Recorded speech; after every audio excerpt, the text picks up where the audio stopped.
Kalau saya bisa bertemu beliau, niat saya ingin bicara dengan beliau secara belak-belakan.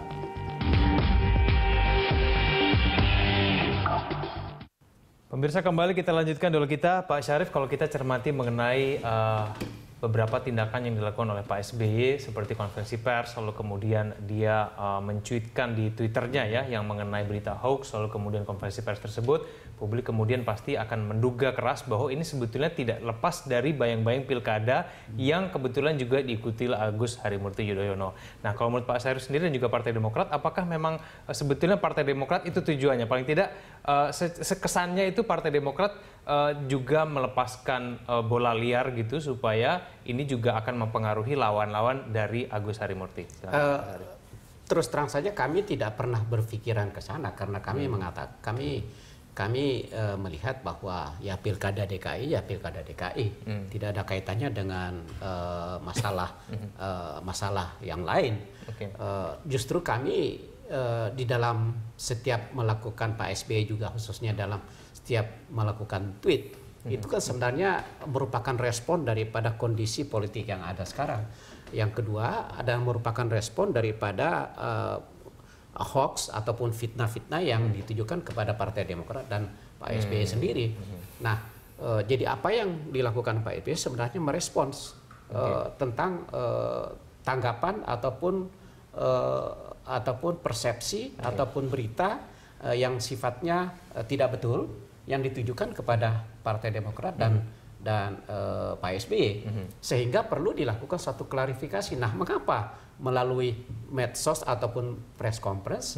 Ya karena memang kalau dilakukan lewat media konvensional, terus terang saja kami tidak memiliki akses yang begitu kuat, ya sehingga maksud kami sebenarnya adalah ingin menjelaskan, tetapi kadang-kadang tidak sampai kepada masyarakat. Okay. Jadi medsos adalah alternatif utama bagi kami, press conference adalah merupakan alternatif kedua bagi kami, sehingga inilah yang kami maksudkan supaya ada masyarakat mendapat menerima suatu penjelasan yang lebih utuh. Baik Pak Syarif, tapi kan berita-berita hoax yang ditujukan kepada Pak SBY itu sebetulnya sudah cukup lama dan cukup banyak begitu. Tapi kan akhir-akhir ini kok Pak SBY tampaknya reaktif sekali kalau misalnya isu itu datang dari Pak Ahok misalnya yang melakukan penistaan agama, lalu kemudian Pak Ahok juga yang datang dari sidangnya kemarin, lalu kemudian berita hoax yang mungkin saja dikaitkan dengan pilkada. Tidak ada keistimewaan begitu. Jadi saya juga sedikit heran ya. Karena seperti yang disampaikan oleh di persidangan bahwa seakan-akan SBY melakukan intervensi atau penekanan ataupun mempengaruhi Pak Kiai Ma'ruf Amin untuk mengeluarkan fatwa ataupun sikap daripada MUI terhadap penistaan agama yang dilakukan Ahok. Okay. Nah, ini kan sangat luar biasa. Fitnah yang sangat luar biasa. Okay. Lagi-lagi dikatakan seakan-akan seakan-akan Pak SBY yang menelpon. Padahal yang sesungguhnya yang terjadi adalah bukan SBY yang menelpon Pak Kiai, begitupun juga sebaliknya, tetapi ada staf dari Pak Amin yang menghubungi Pak SBY untuk memediasi agar mereka bisa berbicara. Okay. Jadi ada telepon pihak ketiga, ya. Nah, di situ terjadilah komunikasi. Nah, komunikasi yang terjadi adalah pertama mohon karena memang Pak Agus dan Ibu Selvi sedang akan menghadap PBNU, ya ke PBNU, maka mohon restunya, ya kan? Karena Agus dan Selvi akan maju sebagai calon gubernur. Nah, yang kedua, Pak SBY menyampaikan ingin bertemu dengan beliau di dalam hal membicarakan tentang Islam dan globalisasi. Ya, nah, kenapa? Karena Pak SBY kan sampai sekarang menjadi vice chancellor untuk di OKI, negara-negara OKI, dan itulah substansi diskusi yang terjadi. Kemudian oleh pengacara Ahok dikatakan statement daripada mereka mengatakan seakan-akan ada pembicaraan SBY agar pembicaraan SBY yang menekan, mendorong dikeluarkannya fatwa MUI ini. Nah, ini yang suatu fitnah yang luar biasa. Katanya memiliki bukti. Nah, kalau kita berbicara bukti tentang percakapan, maka dapat diperkirakan, dipastikan bahwa itu adalah transkrip. Itu adalah percakapan yang penyadapan. Ya kan? Baik. Nah, justru itulah perlu untuk diklarifikasi dan ditindaklanjuti. Apa yang disampaikan oleh tim kuasa Ahok ini ya perlu untuk ditindaklanjuti oleh penegak hukum. Mas Gun, apapun yang kemudian dilakukan oleh Pak SBY ini pasti ada efeknya kan ke Pilkada DKI Jakarta? Oh ya pasti, karena Pak SBY newsmaker dan setiap apa yang disampaikan oleh Pak SBY pasti jadi berita. Dan gelindingan isu yang kemudian muncul dari Pak SBY baik di tweet maupun di pernyataan press conference-nya itu akan menjadi pemberitaan yang cukup punya nilai berita tinggi. Oleh karena itu, tentu setiap pernyataan Pak SBY akan dikaitkan dengan banyak hal. Antara lain, karena fokus press conference kemarin adalah soal dalam tanda petik tuduhan yang kemudian muncul di persidangan dan itu kemudian memasukkan nama Pak SBY di situ. Kemudian Pak SBY memberikan statement, tetapi statementnya juga tidak dilokalisir pada isu itu, melainkan juga pada isu yang masih juga kemudian banyak interpretasi benarkah yang disebut oleh pengacara itu sebagai penyadapan. Tetapi Pak SBY termasuk juga Pak Syarif barusan memastikan bahwa kalau kemudian bukti percakapan kan pasti transkrip gitu. Dan transkrip pasti penyadapan kan gitu. Logika yang kemudian dibangun seperti itu. Sehingga kalau kemudian penyadapan dalam undang-undang kan clear bahwa lembaga yang punya kemampuan penyadapan itu hanya KPK, kemudian Polri, kemudian BAIS, ya, dan kemudian BIN.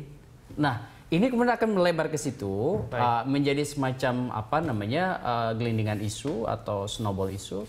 Dan ini Mas Egan, tentu orang akan kemudian juga mengaitkan proses statement itu dengan konteks sosiopolitis karena pesan itu bukan berada di ruang hampa. Ini adalah fase-fase injury time jelang 15 Februari. Dan dengan waktu yang sangat mepet dengan pelaksanaan pencoblosan, itu semua aktivitas aktor pasti adalah aktivitas yang sudah diperhitungkan matang implikasi politisnya, termasuk oleh pasti Pak SBY. Apakah kemudian tidak mungkin sekedar reaktif? Apakah kemudian press conference itu punya tendensi delegitimasi terhadap misalnya salah satu pasangan, taruhlah misalnya Pak Ahok? Apakah kemudian klarifikasi itu memosisikan opini kemudian tidak menguntungkan Pak Ahok misalnya? Nah, ini kan bagian dari yang disebut dengan political game. Dan itu menurut saya Pak SBY tahu persis bahwa pernyataannya hari kemarin pasti akan dikaitkan dengan pilkada. Apakah sadar? Pasti sadar. Karena semua statement komunikasi politik adalah dilakukan secara intentional. Ada tujuan dan kemudian output itu pasti sudah dihitung. Apalagi Pak SBY ahli strategi. Dan strategi dalam konteks kontestasi elektoral bisa salah satunya lewat figur. Dan figur dalam konteks pasangan itu banyak nih. Ada reference power di Pak AHY namanya Pak SBY, ada reference power di Pak Ahok misalnya Bu Megawati, kemudian Pak Prabowo di kubunya Anies. Tapi kalau isu-isu seperti ini menguntungkan pihak yang mana ini Mas Gun sebetulnya? Pernyataannya kemarin Pak SBY, saya lihat memang ini adalah attacking statement pada Pak Ahok. Meskipun aksinya dilakukan oleh Pak Ahok, kemudian ada reaksi dari Pak SBY. Jadi aksi-reaksi kan dalam politik hal yang lumrah. Tinggal sekarang bagaimana memanage isu publiknya gitu. Dan Pak SBY kemarin dalam konteks menurut saya memanage isu publik ketika misalnya ada attacking dari pihak Pak Ahok bahwa pernyataan sikap dan pandangan keagamaan MUI itu salah satunya juga dipengaruhi gitu ya, kurang lebih dari teleponnya Pak SBY kepada Pak Ma'ruf Amin. Nah, ini yang menurut saya masih abu-abu yang kemudian publik harus dapat edukasinya. Ini yang disebut dengan buka data, buka argumentasi sehingga kemudian pernyataan Pak SBY maupun pernyataan pengacara Ahok itu tidak hanya jadi bubble isu atau bubble politik gitu. Pak Syarif dalam konferensi pers dari Pak SBY kemarin juga sempat menyatakan kalau memang betul saya disadap, jangan-jangan strategi politik itu diketahui oleh lawan politik. Nah, ini kan berarti juga bisa kita bilang ini mengkonfirmasi bahwa sebetulnya Pak Presiden juga sangat mengkhawatirkan jangan-jangan lawan politiknya melakukan hal penyadapan sehingga kemudian berefek pada pilkada anaknya, begitu kan Pak Syarif? Ya, pada dasarnya penyadapan itu kan illegal tapping, ya kan? bahkan kalau lebih ekstrimnya itu bisa menjadi politik spying kan. Dan ingat masalah Watergate di Presiden Nixon, ya. Itu analogi yang digunakan oleh Pak SBY. Bisa kita, itu bisa menjadi suatu pelajaran bagi siapapun bahwa illegal tapping maupun politik spying itu tidak dibolehkan oleh undang-undang. Dan di Indonesia ini sudah ada undang-undang yang sudah mengatur itu. Tapi kalau boleh saya tanya satu hal aja ke Pak Syarif. Jadi Pak Syarif dan Pak SBY memaknai apa yang disampaikan oleh tim pengacara itu sebagai penyadapan. Bukti percakapan itu sudah tafsir tunggalnya adalah penyadapan. Ya, justru itulah kami mengatakan kami memiliki persepsi begini. Kalau mereka akan mengatakan kami memiliki bukti, ya, memiliki bukti.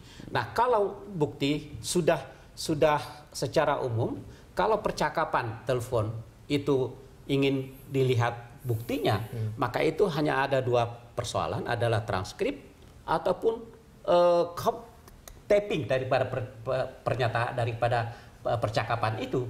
Dan karena ini dilakukan secara elektronik, ini masalahnya demikian.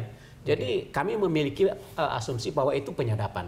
Nah, kami hanya mengharapkan, ya. Kalau memang penyadapan, ya silahkan dibuka, ya kan? Nah, kalau tidak, ya tentu kita minta klarifikasi ataupun excuse dari tim Ahok bahwa itu saya mohon maaf, ya, saya melakukan pembohongan publik, ya kan? Ya. Kalau memang boleh nggak satu lagi? Sebelum jeda, kita lanjutkan setelah jeda ya. Baik. Karena penasaran nih tafsirnya Pak Syarif. Oke, baik, kita akan lanjutkan dulu. Kita di segmen selanjutnya, pemirsa Prantaran akan segera kembali.